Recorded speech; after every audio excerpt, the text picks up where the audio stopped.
اردو کہانیاں۔ اندھیری رات تھی، بارش کی بوندیں دھیرے دھیرے زمین پر گر رہی تھیں۔ احمد اپنی کتابوں میں کھویا ہوا تھا۔ اچانک دروازے پر دستک ہوئی۔ ڈرا ہوا احمد اٹھا اور دروازے کی طرف بڑھا۔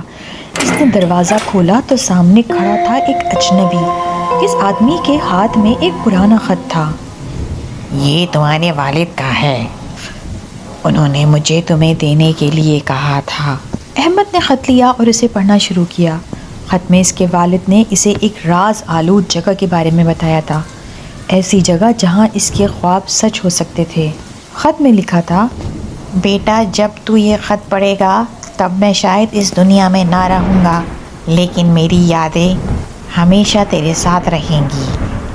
تجھے ایک جگہ کے بارے میں بتانا چاہتا ہوں جو سمندر کے کنارے ایک جنگل میں چھپی ہوئی ہے۔ وہاں ایک درخت ہے جس کی جڑوں میں ایک خزانہ چھپا ہوا ہے۔ وہ خزانہ تجھے تیرے خوابوں کو پورا کرنے میں مدد کرے گا، لیکن خیال رکھنا وہاں پہنچنے کا راستہ آسان نہیں ہوگا، تجھے کئی مشکلات کا سامنا پڑے گا۔ احمد جستجو سے بھر گیا۔ اس نے فوری طور پر اپنے سفر کا آغاز شروع کر دیا۔ اس نے ایک بیگ پیک کیا اور اس میں کچھ ضرورت کی چیزیں رکھیں۔ اس نے ایک نقشہ بھی بنایا تھا جس پر اس کے والد نے اس راز آلود جگہ کا مقام دکھایا تھا۔ اگلے دن احمد گھر سے نکلا، جنگل میں داخل ہوا اور اس درخت کی تلاش کرنے لگا۔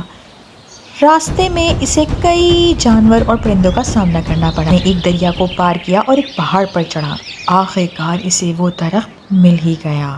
درخت بہت بڑا تھا اور پرانا بھی تھا۔ اس کی جڑیں زمین میں گہرائی تک پھیلی ہوئی تھیں۔ احمد نے درخت کی جڑوں کو کھودنا شروع کیا۔ اسے بہت محنت کرنی پڑی، لیکن آخر کار اسے وہ خزانہ مل ہی گیا جس کی اسے تلاش تھی۔ خزانہ ایک پرانا صندوق تھا۔ صندوق کو کھولنے پر احمد کو ایک چمکدار پتھر ملا۔ وہ پتھر بہت خوبصورت تھا اور اس میں ایک عجیب سی چمک بھی تھی۔ احمد کو لگا یہ پتھر کوئی جادوئی پتھر ہے۔ جیسے ہی احمد نے پتھر کو چھوا، ایک عجیب سی روشنی چمکی اور احمد بے ہوش ہو گیا۔ جب اسے ہوش آیا تو وہ ایک عجیب سے کمرے میں تھا۔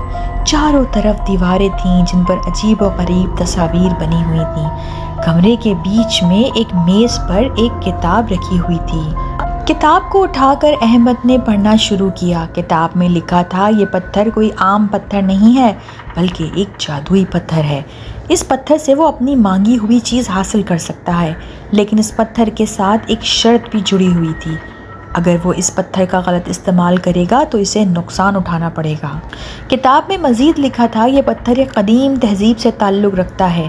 یہ تہذیب بہت طاقتور تھی، لیکن اس نے اپنی طاقت کا غلط استعمال کیا اور تباہ ہو گئی۔ اور اس تہذیب کی آخری یادگار ہے۔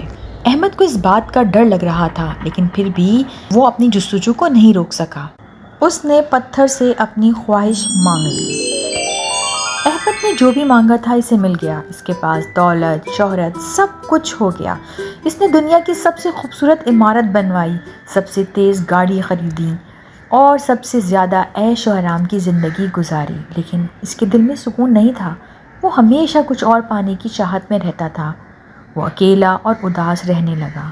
ایک رات جب چاندنی میں کھڑکی سے باہر دیکھ رہا تھا تو اسے ایک بوڑھا شخص نظر آیا۔ احمد نے اسے بلایا اور اس کے ساتھ بیٹھ گیا اور اس کی خیر خیریت دریافت کی۔ مسکراتے ہوئے کہا، میں ٹھیک ہوں بیٹا، لیکن تم کیسے ہو؟ تمہاری آنکھوں میں غم کی چمک نظر آ رہی ہے۔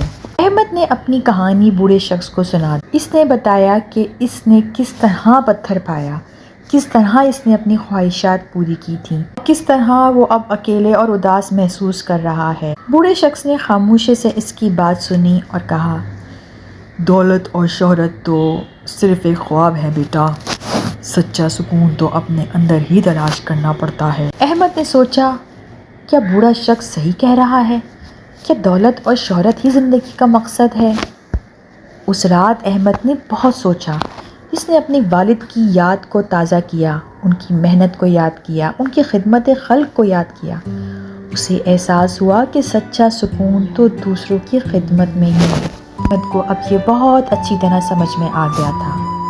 آج احمد بہت خوش تھا کیونکہ اب وہ اپنے والد کے نقش و قدم پر چلنا شروع ہو گیا۔